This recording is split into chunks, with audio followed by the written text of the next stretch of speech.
Guys, gagawa ako ng banana balls. Kasi may natira kami dito ilaga. So, sobrang lakas yata ng apoy, nabalatan siya. Hindi na pinapansin nila, kaya naisipan kong gumawa ng banana balls. Diba? Baka sakaling pag ginawa ko yun pansinin na nila tong saging. Basta maglaga lang kayo guys ng saging. Ayan.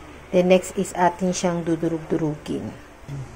First time kong gawin to, kaya hindi ko rin alam kung magiging successful tong recipe na to. Saka itong saging kasi na to, ewan ko parang, ba't hindi na pinapansin ko. Hiwain na muna para mas madali siyang durug-durugin mamaya.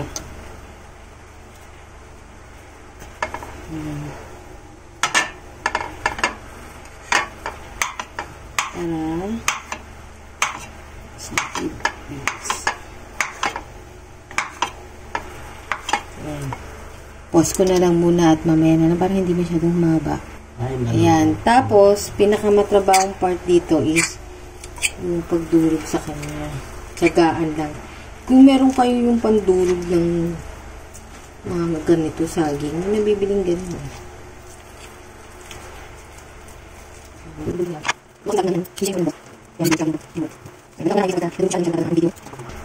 Ayan guys, so medyo durog na yan. Gagamit ako ng Choco Coffee Mix. Ayan. Pero kahit anong brand naman yung gamitin nyo. Yung iba gumagamit gatas, milk powder. Kaya lang kasi mas masarap kasi yung ganito. Coffee na siya, choco pa. So kahit anong bet nyong kape, pwede nyong gamitin. Lagay ko na lahat.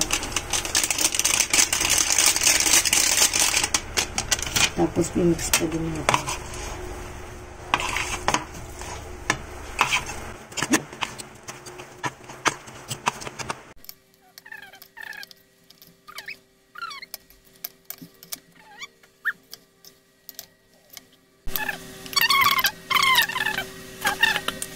Sugar.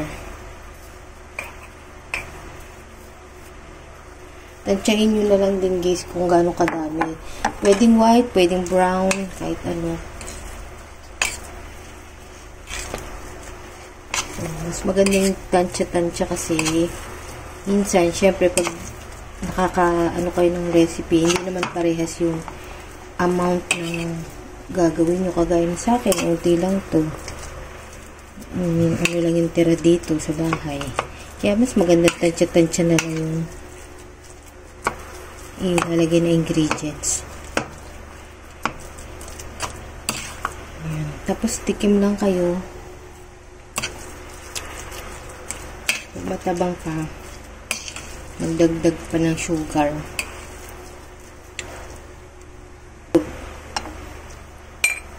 Magdagdag.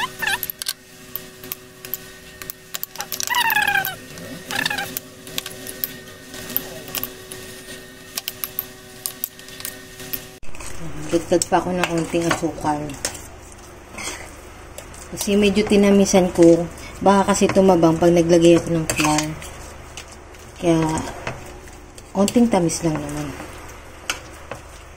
Tapos, kung ayaw nyo ng kape, pwede nga gatas. Pwede rin naman yung mga Milo, cocoa. Kung gusto nyo yung chocolate lang na flavor. Ito 2-in-1 na chocolate and coffee. Ayan.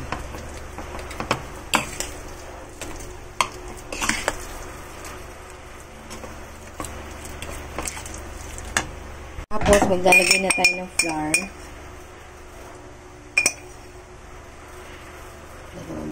Tansyahan lang din hanggang sa maging parang dough siya.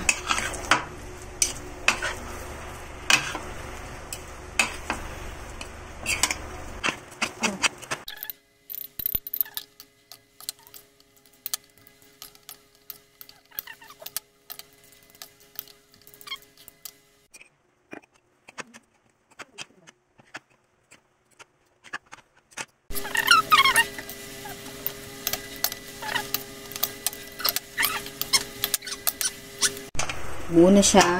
Tapos, kailangan din natin, guys, ng ng breadcrumbs. So, mag-prepare din tayo ng breadcrumbs. Marami kasi kaming breadcrumbs dito, eh. Ang ganitong breadcrumbs, guys. Yan. Ganda nyo na. Kasi dyan natin siya irurolyo. So, ayan. Kailangan natin ng sukatan, saka ng oil. I-grease natin to ng oil para hindi dumikit.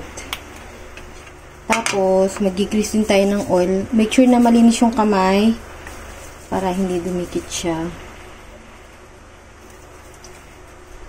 Ayan. Tapos, ganyan na. Ayan, hindi na siya dumidikit. Ayan. Tapos, rolyuhin lang natin. Tapos,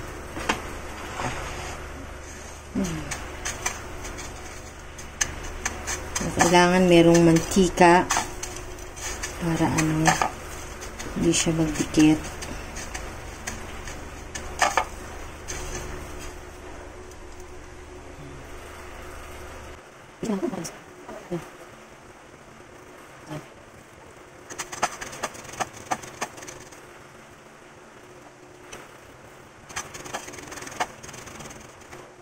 Guys, yung nagawa ko, medyo madami-dami rin. Next naman is pa-fry na natin. Guys, nagpainit na ako dito ng mantika. Let's fry na.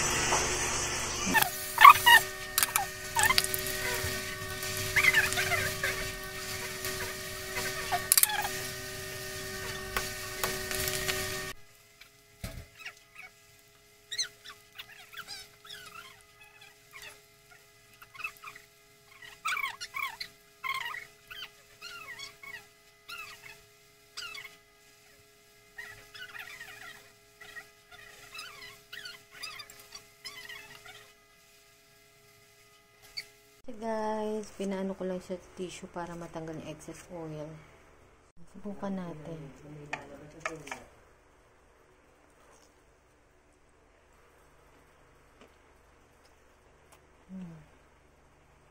Crispy siya sa labas. Tapos malambot siya sa loob. Pwede rin yung ito guys, gumawa kayo ng sausawan. Ng mga chocolate syrup, pwede nyo siyang isawsaw. Pero pwede rin naman na ganito lang.